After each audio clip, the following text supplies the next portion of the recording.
Farmer John's Sustainable Seed Company. You can see I planted out my windowsill herb unit a while back. I got these nice chives. They're kind of getting a little big for this pot, so you can plant them out. Now, this container I planted out a couple of years ago. You can see it's multiplied like crazy. Look at that beautiful blossom there. I keep this out on my deck. When I am ready for some chives on my baked potato or any dish, I simply come out here and trim them off. These don't require any particular special need.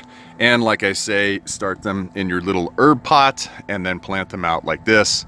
Beautiful, simple, doesn't get any easier than that. Until next time, enjoy life and enjoy gardening.